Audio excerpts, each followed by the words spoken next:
ഇപ്പൊ നമ്മുടെ കണ്ടസ്റ്റൻസ് എല്ലാവരും നമ്മുടെ മുത്തശ്ശി ജഡ്ജി പറഞ്ഞതുപോലെ ഉടുക്കാം അണിയാം എന്നതിനെ പറ്റി അവരവരുടെ അഭിപ്രായത്തെക്കുറിച്ച് ഇപ്പൊ പറയണം.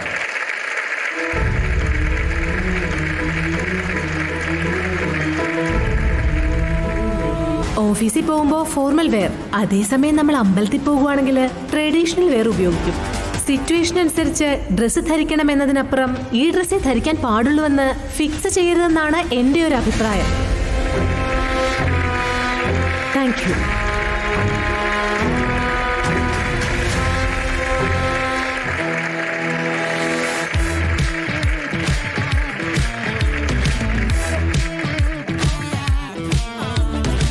എൻ്റെ ഒരു അഭിപ്രായത്തില് ഫാഷൻ എന്ന് പറയുന്നത് എല്ലാ 10 വർഷം കൂടുമ്പോഴും മാറിക്കൊണ്ടിരിക്കുന്ന ഒന്നാണ്. 80s ഒരു രീതി, 90s മറ്റൊരു രീതി, അതിനുശേഷം വേറൊരു രീതി. ഇതൊക്കെ ഓരോ കാലത്തും change ആയിക്കൊണ്ടിരിക്കുമല്ലേ.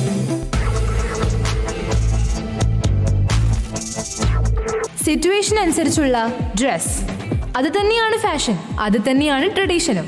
Present winter style trend, നിലവിലെ ട്രെൻഡിനനുസരിച്ച് വേണം നമ്മൾ മാറേണ്ടത്. Thank U.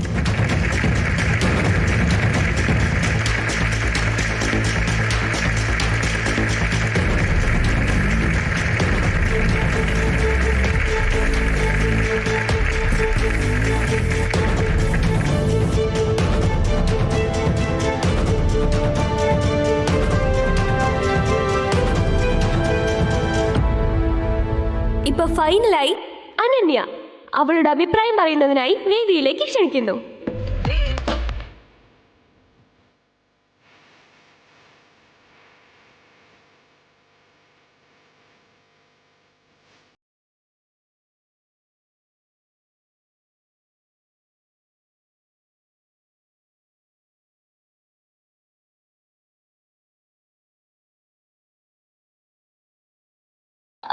അനന്യ എപ്പോഴും കുറച്ച് നെർവസ് ആയിട്ട് പെരുമാറാറുള്ളൂ. അതുകൊണ്ട് നമുക്ക് അവൾക്ക് വേണ്ടി കൈയ്യടി കൊടുത്ത് പ്രോത്സാഹിപ്പിക്കാം.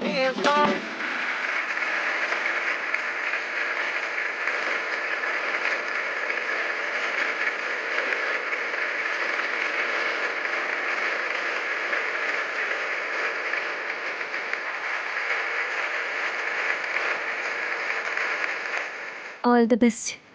വെറുതെ ടെൻഷൻ അടിക്കണ്ട കേട്ടോ.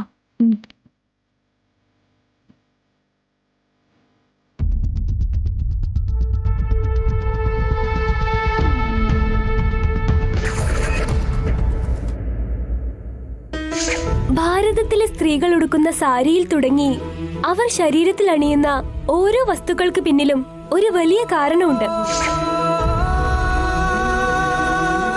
ഇവിടെ വന്നിട്ടുള്ള ഓരോരുത്തർക്കും എൻ്റെ നമസ്കാരം. മറ്റൊരാളെ കുറച്ച് പറയുന്നതിന് വേണ്ടി ഞാനിത് പറയുന്നതല്ല, എൻ്റെ മനസ്സിലുള്ളത് തുറന്നു പറയുന്നേ ഉള്ളൂ.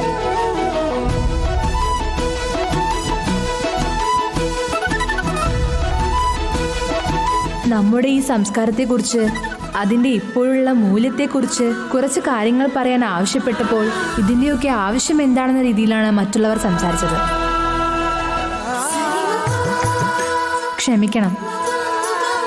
നമ്മുടെ സംസ്കാരത്തിൽ ഉടുക്കാനും അണിയാനും അത്രയും ഇമ്പോർട്ടൻസ് എന്തുകൊണ്ടാണ് കൊടുത്തെന്ന് വെച്ചാൽ,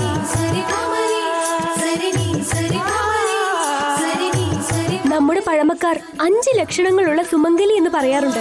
അവര് മുന്നിൽ വന്നാൽ ശുഭകാര്യങ്ങൾക്കായുള്ള നല്ല ലക്ഷണമാണെന്ന് പറയാറുണ്ട്. ആ 5 ലക്ഷണങ്ങൾ 5 കാര്യങ്ങൾക്കനുസരിച്ചാണ് തീരുമാനിക്കുന്നത്. മഞ്ഞൾ, കുങ്കുമം, വളകൾ, മൂക്കുത്തി, കല്യാണത്തിന് ശേഷം കാലിലിടുന്ന മിഞ്ചി, കഴുത്തിലെ താലി, ഈ 5ഉം ചേർന്നതാണ് 5 ലക്ഷണങ്ങൾ.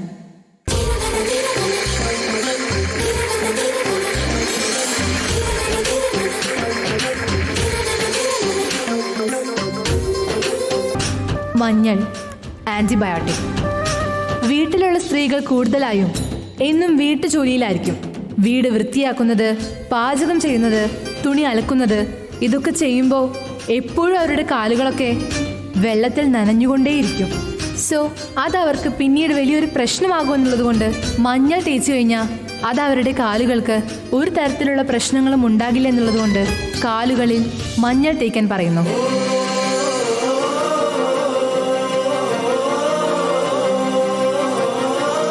ഇപ്പോൾ ഉടുക്കുന്നതിനെ കുറിച്ച് പറയുകയാണെങ്കിൽ കച്ച ഉടുക്കുന്ന പോലെ ഉടുക്കണമെന്ന് പറയും. ഈ രീതി പവിത്രതയ്ക്കും പരിശുദ്ധിക്കും അടയാളമാണ്.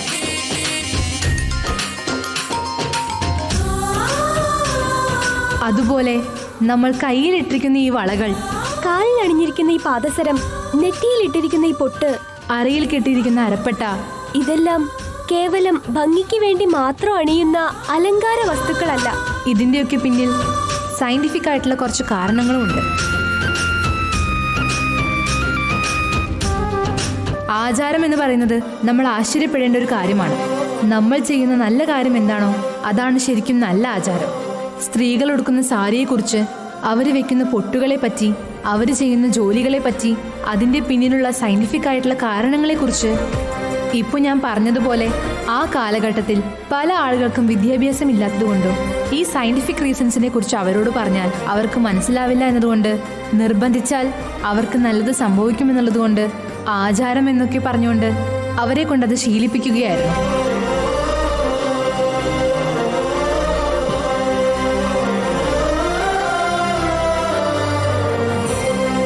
ഭാരതീയ സംസ്കാരം എന്ന് പറയുന്നത് കാണുമ്പോൾ തന്നെ മറ്റുള്ളവരെയൊക്കെ അറിയിക്കുന്നവരാണ് സ്ത്രീകൾ. നമ്മുടെ കുടുംബത്തിന്റെ ഐശ്വര്യത്തിന് അടിത്തറയും നിലവിളക്കുമാണ് സ്ത്രീ. ഒരമ്മ നന്നായാലാണ് കുഞ്ഞ്, ആ കുഞ്ഞ് നന്നായാൽ നല്ലൊരു തലമുറ. ഒരമ്മ ആരോഗ്യവതിയായി ഇരുന്നാലേ കുഞ്ഞും ആരോഗ്യത്തോടെ ഇരിക്കുകയുള്ളൂ. ആ കുഞ്ഞിന്റെ ആരോഗ്യമാണ് അടുത്തു വരാൻ പോകുന്ന തലമുറയുടെ തന്നെ ആരോഗ്യം. തലമുറകൾ എത്ര മാറിയാലും വംശങ്ങൾ ഇവിടെ നിലനിൽക്കണമെങ്കിൽ പാരമ്പര്യത്തെ നമ്മൾ ചേർത്ത് പിടിക്കേണ്ടിയിരിക്കുന്നു. ഈ ആചാരങ്ങളൊക്കെ ഒരു ആവശ്യത്തിന് വേണ്ടി മാത്രമുള്ളതല്ല, ഒരു സത്യത്തിനു വേണ്ടി, നമുക്ക് വേണ്ടി, നമ്മുടെ ഈ ആരോഗ്യത്തിന് വേണ്ടി, നമ്മുടെ വരും കാല തലമുറകൾക്ക് വേണ്ടി.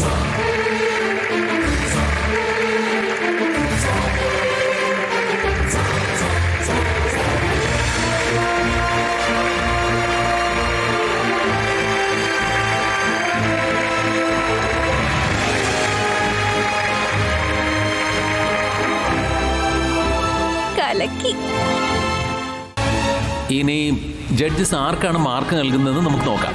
ഈ റൗണ്ടിൽ കുറച്ചുപേര് എലിമിനേറ്റ് ആവും, ബാക്കിയുള്ളവർ അടുത്ത റൗണ്ടിലേക്ക് പ്രൊമോട്ട് ആവുന്നതാണ്.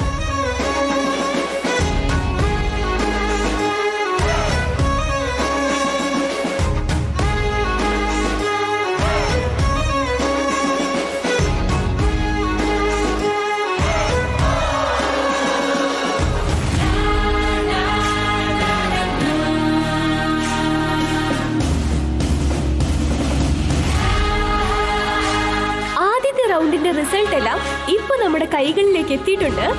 ഈ റൗണ്ടിലെ വിന്നേഴ്സ് ആരൊക്കെയാണെന്ന് നോക്കിയാലോ? എന്തിനാ, പേപ്പറിൽ കൊടുക്കാലോ. അവരൊക്കെ എത്ര ടെൻഷനിലാ നിൽക്കുന്നത് നോക്കിയേ. ചെറുതായിട്ടൊന്ന് കരുണ കാണിക്കുന്നേ, അനൗൺസ് ചെയ്യുന്നേ. നിങ്ങൾ എന്നെ ചെയ്തോളൂ. രണ്ടാമത്തെ റൗണ്ടിലേക്ക് പോകുന്ന participants Neelima,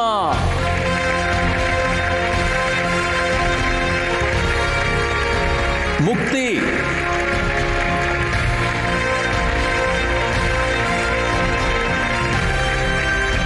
and next Sameera.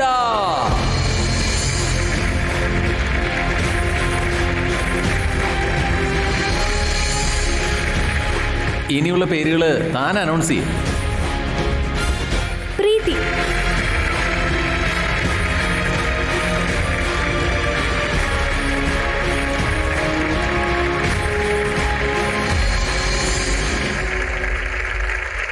and Ananya.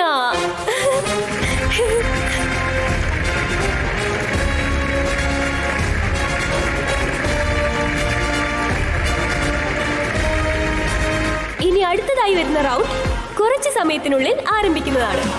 ആ റൗണ്ടിന്റെ പേരാണ് തനതായ പാചകം. പ്രീതി, ഫസ്റ്റ് റൗണ്ടിൽ നീ വലിയ മാർക്കൊന്നും സ്കോർ ചെയ്തിട്ടുണ്ടായിരുന്നില്ല. അപ്പോ ഞാൻ പറഞ്ഞൊന്നും നന്നായില്ലെന്നാണോ? നന്നായിട്ടില്ലെന്നല്ല, അനന്യ ചെയ്തത് കുറച്ചുകൂടെ നന്നായി എന്നാ പറഞ്ഞേ. ആളുകളുടെ റെസ്പോൺസ് നീ കണ്ടതല്ലേ? മറ്റുള്ളവരെക്കാളും നിന്റെ അമ്മയും വല്ലാതെ ഇംപ്രസ് ആയിട്ടുണ്ട് അനന്യയെ കണ്ടിട്ട്. ആ ഇംപ്രഷൻ നീ ലാസ്റ്റ് റൗണ്ട് വരേക്കും നിലനിർത്തിയേ പറ്റൂ. അടുത്ത റൗണ്ട് അതെന്തായാലും പാചക റൗണ്ടല്ലേ. അവരെ ഞാൻ എന്റെ പാചകത്തിലങ്ങ് വീഴ്ത്തിയിരിക്കും. പാചകത്തിന് നീ എന്ത് ചെയ്യാനാ? ഇൻട്രോവേർഷൻ അത് വേണ്ടേ? അപ്പൊ ഞാൻ ചൈനീസ്, ജാപ്പനീസ്, തായ്. എന്റെ തല. ആ വെസ്റ്റേൺ എന്ന വാക്ക് നീ വിടാൻ തയ്യാറല്ല അല്ലേ? ഞാൻ എന്ത് ചെയ്യാനാ? ഞാൻ വളർന്ന കൾച്ചർ അതല്ലേ. പക്ഷേ ഈ കോമ്പറ്റീഷനിൽ അവർ എക്സ്പെക്ട് ചെയ്യുന്ന ഒരു കാര്യമുണ്ട്. അത് ഇന്ത്യൻ കൾച്ചറാ. പാചകത്തിൽ പോലും ട്രഡീഷണൽ ഫുഡ്സ് ആണ് ഉണ്ടാക്കേണ്ടത്. ഓ ഗോഡ്. എല്ലാ പ്രണയിനികൾക്കും ഇങ്ങനെ ഒരു അവസ്ഥ വരാറുണ്ട്. എന്തായാലും ഇതുപോലൊരു അവസ്ഥ വേറെ ഒരു ലവേഴ്സിനും ഉണ്ടാവില്ല. I am very sure about that. ഓ, അപ്പൊ ഞാൻ അവിടെ പോയിട്ട് എന്താ ഉണ്ടാക്കുക? എനിക്ക് ഒരുപാടൊന്നും ഉണ്ടാക്കാൻ അറിയില്ല. ഗ്രാമങ്ങളിലായാലും കല്യാണങ്ങളിലായാലും എന്തെങ്കിലും ഫംഗ്ഷനിലായാലും കോമൺ ആയിട്ടുണ്ടാവുന്ന ഒരു വിഭവമുണ്ട്. അതുണ്ടാക്കിയാൽ മതി. അതെന്താ? ഒന്ന് ആലോചിച്ച് നോക്ക് ചേച്ചി.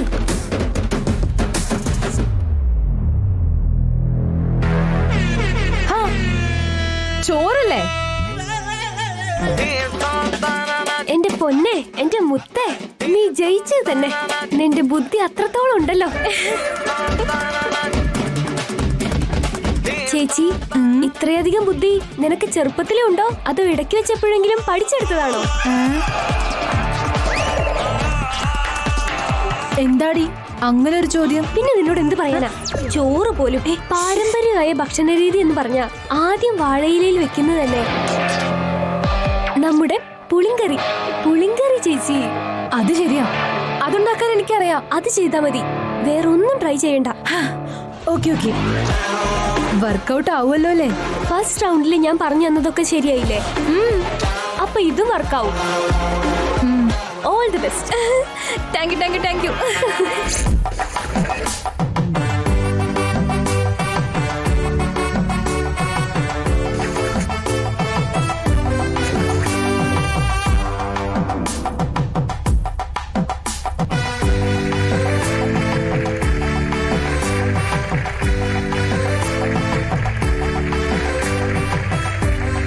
രാജ്കോട്ടി സിൽക്സ് ആഘോഷിക്കുന്ന ഈ സിൽവർ ജൂബിലി ഫംഗ്ഷനിൽ ഇന്ന് നടത്തപ്പെടുന്ന ഉത്തമ കുലീന മഹിളാ രത്ന കോൺടെസ്റ്റിലേക്ക് വീണ്ടും നിങ്ങളെ എല്ലാരും സ്വാഗതം ചെയ്യുന്നു. സെക്കൻഡ് റൗണ്ട് തനതായ പാചകം റൗണ്ടിലേക്ക് വെൽക്കം ഓൾ ഓഫ് യു.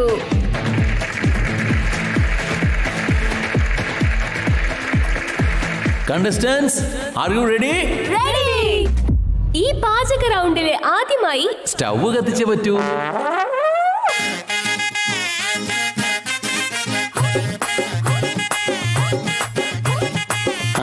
അത് ഞാൻ ടി വിയിൽ പാചക പരിപാടിയൊക്കെ കാണുമ്പോൾ തുടക്കത്തിൽ എല്ലാവരും ഇത് തന്നെയല്ലേ ചെയ്യാറ്. നൈസ്. ഈ കോമ്പറ്റീഷനിൽ ടൈം ലിമിറ്റ് പ്രധാനമാണ്. നിങ്ങളുടെ എല്ലാവരുടെയും മുന്നിൽ പല വിധത്തിലുള്ള ഐറ്റംസ് ഉണ്ട്. അത് വെച്ച് നിങ്ങൾക്ക് ഇഷ്ടമുള്ള റെസിപ്പി നിങ്ങൾക്ക് ചെയ്യാം. പക്ഷേ 50 minutes time. Judges, programme start ചെയ്യാലോ അല്ലേ? Okay. Ready? 3, 2, 1, let's start.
20 minutes done. Last 30 minutes.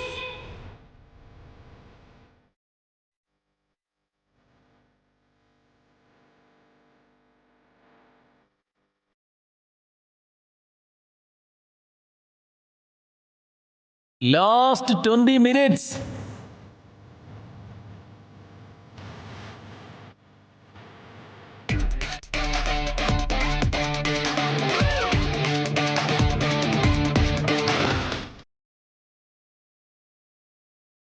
Last 10 minutes.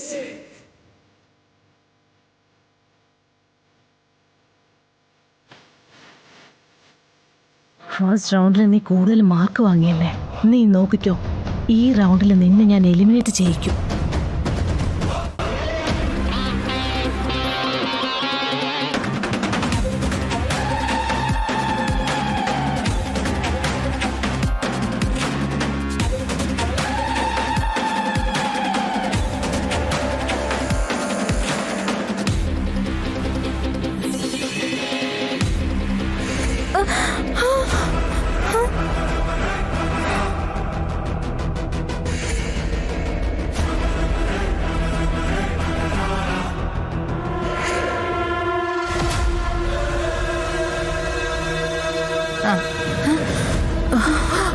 അയ്യോ, I am really sorry. I am extremely sorry. അറിയാതെ കൈതട്ടി വീണു പോയതാ. Last 5 minutes. അയ്യോ, അവളുണ്ടാക്കിയ റെസിപ്പിയിൽ അറിയാതെ സോൾട്ട് വീണ് പോയല്ലോ. ജഡ്ജസ്, അപ്പൊ കുറച്ചുകൂടെ സമയം കൊടുക്കാൻ പറ്റുമോ? കൊടുക്കാതെ പിന്നെ എങ്ങനെയാ? അങ്ങനെ സംഭവിച്ചില്ലേ, കൊടുക്കാം. എന്ത് പറയുന്നു ആനന്ദ? അതെങ്ങനെ നിങ്ങൾ സമയം കൊടുക്ക?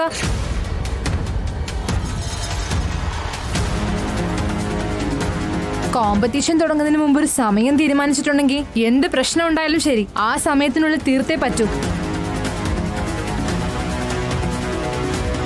അതൊന്നും പറ്റില്ല. സമയം കൊടുക്കുന്നാണോ പറയുന്നേ? പറയേ. അവസാന നിമിഷത്തില് ഞാനും ഉണ്ടാക്കിയ റെസിപ്പിയിലെ സോൾട്ട് വാരിട്ട, അറിയാത്ത പോലെ മുളക് വാരിട്ട, ഇങ്ങനെയൊക്കെ ചെയ്തിട്ട് ഓരോ ഐറ്റങ്ങൾ ഉണ്ടാക്കി പരീക്ഷിച്ചു നോക്കിയിട്ട് ഏതാണോ ബെസ്റ്റ് എന്ന് എനിക്ക് തോന്നുന്നത് അതിവിടെ വെച്ചാ പറ്റോ? ഇങ്ങനെയൊക്കെ ഞാനും ചെയ്യട്ടെ, എനിക്കും തായോ സമയം.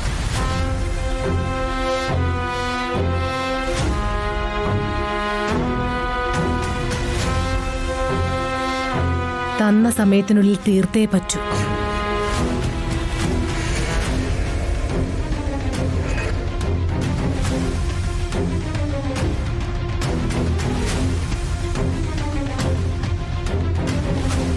ഇനിയിപ്പോ എന്താ ചെയ്യാൻ എനിക്കൊരു പിടിയില്ല.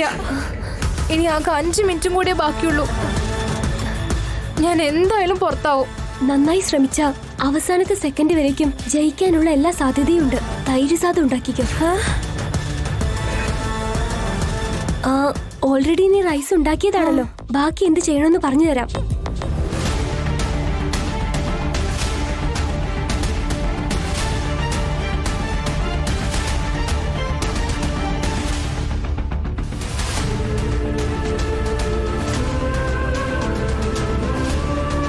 ഓക്കെ അല്ലേ? ഞാൻ പറഞ്ഞതുപോലെ ചെയ്യണേ.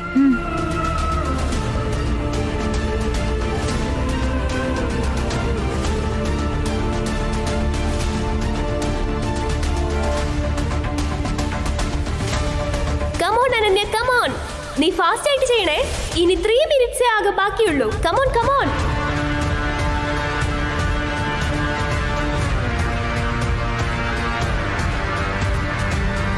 ഇനി വെറും 2 മിനിറ്റ്സേ ഉള്ളൂ.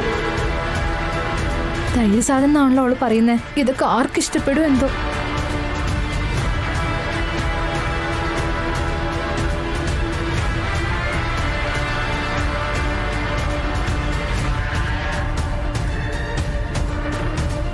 ഇനി വെറും 1 മിനിറ്റ് മാത്രം.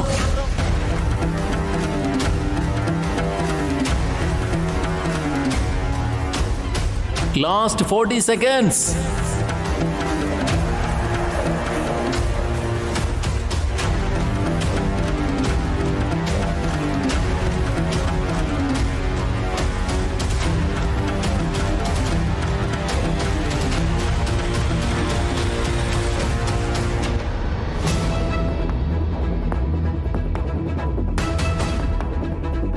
Time out.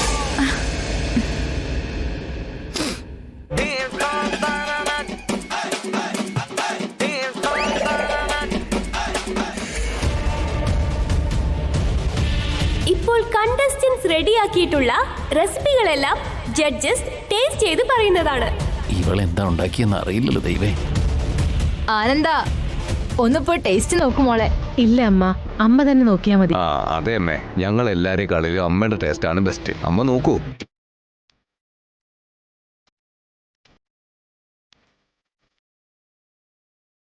എന്താ മോളെ ഇത്? നമ്മുടെ ട്രഡീഷണൽ ഫുഡാണ്. വഴുതനങ്ങ മെഴുക്ക് വരട്ടി.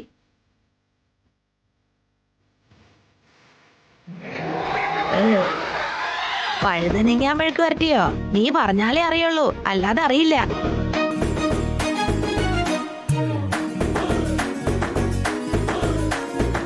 ഇതെന്താ മോളെ, നിന്റെ വീട്ടില് നീയാണോ പാചകം ചെയ്യുന്നത്? മാക്സിമം ഓർഡർ ചെയ്ത് വാങ്ങുന്നതാ പതിവ്. ആ അങ്ങനെ വരട്ടെ, അത് കണ്ടാലേ അറിയാം.